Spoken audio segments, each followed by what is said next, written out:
the commercial piece of property, they really have no idea what title insurance is about. They may be the most sophisticated people in their other walks of life and whatever it is that they do to make it for a living. But when it comes to a real estate closing, they're really a little bit clueless. And most people will tell you when they go to a real estate closing, that's an overwhelming thing. They're sitting there. There's 8-10 people in the room. There's all sorts of talk going back and forth. There's tons and tons of documents to be signed. There's lots of checks to be written. And then at some point, maybe 3/4, 80% through the closing, the lawyer, you, slide a piece of paper in front of your client and say, here, this is the title insurance bill. I need you to write a check to these guys. And they look at the bill and they say, what the heck is this? And how could it be so much money? The idea of this program is for you to be able to intelligently answer that question and to explain to them what the heck title insurance is all about and why, quite frankly, it is a lot of money. And particularly in New York, it's priced pretty high relative to most of the other states in the country. We'll walk through a lot of those things. You'll be able to learn, so you'll be able to better educate your clients.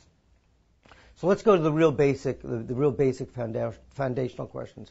What is title insurance and what does it really cover? Title insurance covers a number of different things. I'm going to focus on really 3 of them today, and we'll build off of those. So the first big thing that title insurance insures is that the person who is buying the piece of property really truly is a person vested in title. What does that mean? So I'm pointing to you who's watching the program this morning. You're buying a piece of property, whether it's a condo, whether it's a house, whether it's a farm, whether it's vacant land, whether it's an office building, manufacturing facility, basically anything other than co-op apartments, which are not real property, and I'll touch on that in a little bit. If you're buying real property, you're going to get title to the property. Title is a term that comes from the common law. Basically, it's another way of saying who owns the property, who's in title, who's vested in title, who's going to be on the deed. All different ways of saying the same thing. Who's the person or people who own this piece of property? So you're buying a piece of property, let's call it a house in the suburbs just for purposes of our discussion, and you're going to be sitting at that closing table, and you're going to get a title insurance policy. And one of the things, the biggest thing I would say, or sort of one of the foundational things that this policy is going to ensure to you is that you're really the person vested in title.